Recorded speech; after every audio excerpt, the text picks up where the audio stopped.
So continue with the course about from beginner to tournament player. Now we're gonna take a look what happened after you play your game. So the most important thing that you can get out of a tournament is your notation pad or your games.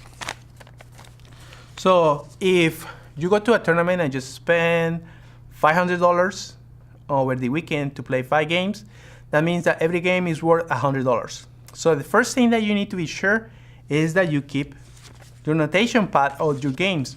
Don't lose them. You know, if you lose one of those games and you don't remember the whole game, it's like you're wasting a lot of time and money.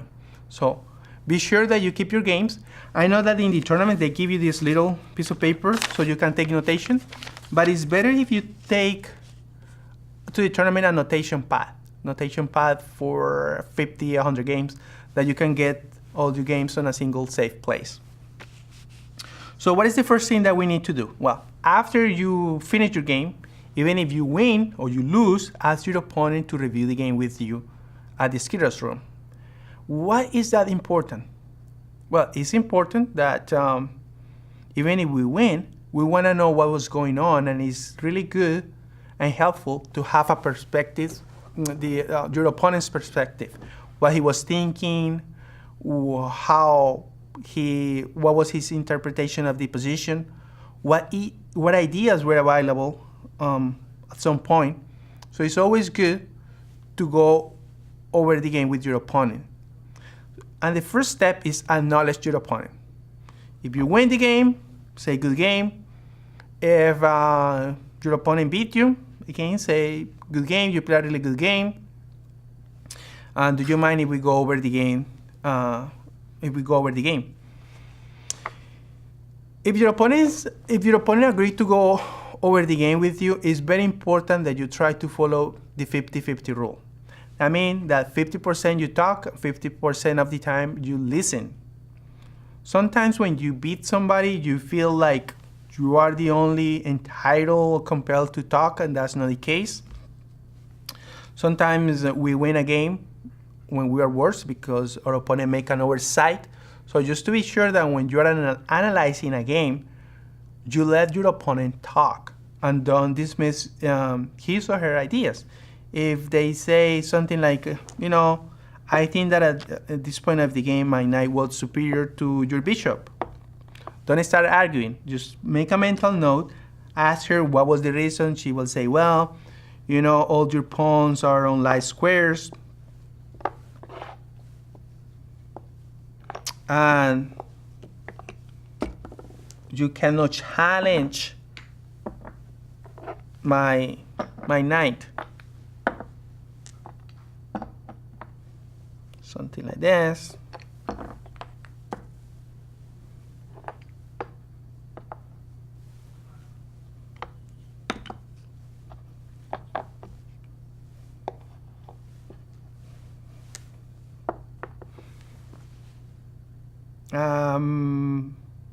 On top of that, I have a pass pawn. Let's make it a little bit better for black. Maybe like this. So she can say that, okay, my knight is better than your bishop, and I may be able to maneuver my pieces. Just hear your opponent out to see what he has to say about the position, and make a mental note. So after you finish your tournament, you go home, and next day, or even the same night, if you have a chance, try to go over every single game that you play at the tournament and record, what were you thinking at the time when you played the move? What was your opponent thinking? What ideas you got from the analysis with your opponent? And where do you think that the game took a turn that you don't understand what was going on?